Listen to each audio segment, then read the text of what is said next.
ચા બા તૈયાર જ છે, અમારા ભાઈઓ ચા મળી રહ્યા છે અને ખાસ કરીને ગામમાં આવી ગયા છે આચેડી. ચા પીઓ ભાઈ. હા ચા પીઓ. અરે બીડીની ચા પીએ તો હા યાર.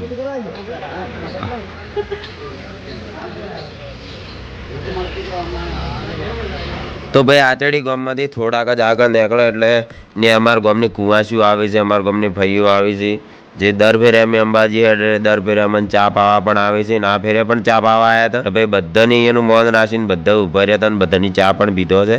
ફાઇનલી ભાઈ અમારા ગામની કુવાસીના ચામાં એટલો બધો પાવર હતો કે બધાના પગ ધમ ધમ ધમ એવા હેરતા હતા ને ભાઈ જે થાક ઉતર્યો હતો બધાને થાક પણ ઉતરી ગયો ને બધા એકદમ ફાસ્ટ હેરવા ડૂજ્યા. જેમ કે અમારે પાલનપુર પહોંચવાનું છે હોજ પડતા પડતા લગભગ બાદપરાથી આગળ તો નીકળી ગયા હતા અમે. અને ભાઈ અમારા હિતેશભાઈ ડાલુ પણ લીધું હતું રહોડામાં મોડવડી લાવવા રહોડાનો બધો સામાન એના ડાલામાં જ હતો જે રહોડાની મદદ પણ કરાવીને રહોડું શાંતિ કાકા નતું ના ટ્રેક્ટર રાખતા હતા અમે રમેશ કાકો.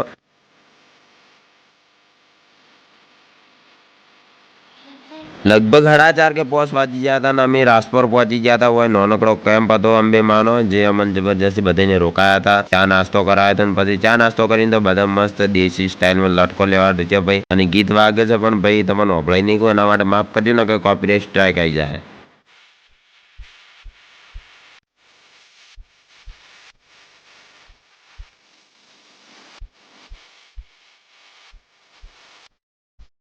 ભાઈ લગભગ 10 મિનિટ જેવો વણઝારા ઉપર નાશે બધા એટલે જબરજસ્ત બધાની મજા આવી ગઈ ને ભાઈ ખબર નહીં મોઢવડીમાં ગીત વગાડે એટલે અમારા પગમાં એવો પાવર આવી જાય ને ભાઈ નાશા પછી એ બધાને હેડવાની એટલી મજા આવે ને પગ દુખતા હોય તો ભાઈ મટી જાય. એકવાર એક્સપિરિયન્સ કરવો જરૂરી છે. તમે કોઈ દિવસ મોઢવડી હાથી હેડો ને એકવાર નાચજો ભાઈ પગ દુખતા હોય તો. અને મોઢવડી હાથી જ નહીં તમે ગમે ને કેમ્પમાં ભાઈ જબરજસ્ત ગીત વાગતું હોય તમે નાશો ને તો ભાઈ મટી જ જાય તમારા પગ. ભાઈ લગભગ 100 વાગી ગયા હતા ને અમે પકડવા ગામમાં આબા શાતાનો હોય મોટો કેમ્પ સેવા કેમ્પ થાય છે ભાઈ દર વર્ષે અમે હોય પહેલની નાઈટ અમે હોય જ રહ્યા હતા વાહો પણ આ ફેરે લગભગ 100 વાગી ગયા છે. અમે વહેલા થકાયા રહ્યા છે અને અમારે જવાનું છે પાલનપુર નાઈટ રોકાવાની છે એટલે હોય પણ અમને રોકાયા હતા એટલે અમને કે ચા પાણી નાસ્તો કરીને જો એટલે બધા થોડો ચા નાસ્તો કરે છે અને ચા નાસ્તો કરીને બસ તરત નીકળવું છે.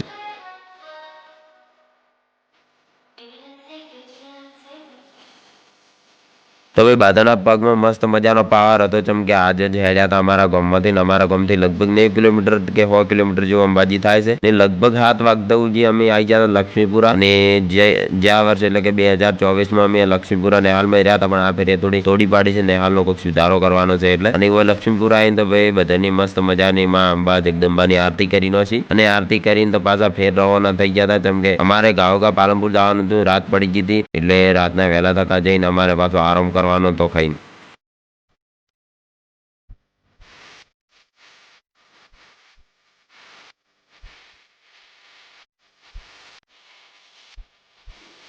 ફાઇનલી મિત્રો અમે પાલનપુર આવવાની વાર જોતા હતા. પાલનપુર આવી ગયું ને અમે મેન જે આરટીઓ સર્કલ કેમેરા જે ગોલ્ડ રાઉન્ડ નવું બન્યું છે આપણા પાલનપુરનું ફેમસ સર્કલ હીરા પુલ ઉપર અમે સડી ગયા હતા. પુલ ઉપર મારી મોઢવડી હાથી બધા માણસો હેડે છે ભાઈઓ બધા એકદમ ટકાટક. તો ભાઈ પાલનપુર આરટીઓથી થોડાક જ આગળ નિર્મળ સ્કૂલ છે દરબાર સમાજની સ્કૂલ છે એમાં મસ્ત મજાની જગ્યા મળી ગઈ છે. એક બાજુ રોધવાનું પણ ચાલુ છે. બધા માણસો આવી જાય લગભગ 50 જણાની ટીમ છે. બધા કોઈ હાથ પગ ધોવે છે કોઈ ફ્રેશ થાય છે બધા બેઠા છે. બસ તમે બ્લોગમાં બન્યા રહેજો. હવે બસ થોડી વારમાં ખાવા બેવું છે બધાને. તો ભાઈ આ બાજુ અમારા મેન રહોડિયા હિતેશભાઈ શાંતિભાઈ ને ખેતોભાઈ ને પ્રવીણભાઈ ને બધા મસ્ત મજાની રોટલી બનાવતા હતા અને હાથેથી મસ્ત મજાનું બનાવ્યું હતું શાક સેવ ટમાટરનું એટલે ભાઈ ખાવાની જબરજસ્ત મજા આવીને આ બાજુ ગોગાકો બધાને ખાવાનું આલે છે. ખેતોભાઈ બે અમે બધાની ભાઈ છોકરાની ખાઈ લીધું છે જે અમારા હાથે બેનો છોકરીઓ આવી એ બધી ખવાય છે અને ભાઈ ખાઈને તો બધા મસ્ત મજાની ખરડાડ ઊંઘ 3 વાર ડૂચ્યા છે. તો ભાઈ આપણે પાલનપુર ફાઇનલી આવી ગયા હતા અને નિર્મળ વિદ્યા સંકુલમાં બધા નાઇટ રોકાણા હતા અને આટલે આપણો બ્લોગ પૂરો થાય છે અને તમે આટલા બધી બ્લોગ જોતા હો તો તમારો ખૂબ ખૂબ આભાર અને વિડીયો ગમો તો લાઈક કરો ના ગમો તો ડિસલાઈક કરો. ચેનલમાં નવા તો સબસ્ક્રાઈબ કરી નાખો જેમ કે આગળના ભાગ તમને જોવા મળી જાય. તો બસ મળશું કોઈ બીજા નવા વિડીયો સાથે. Bye bye.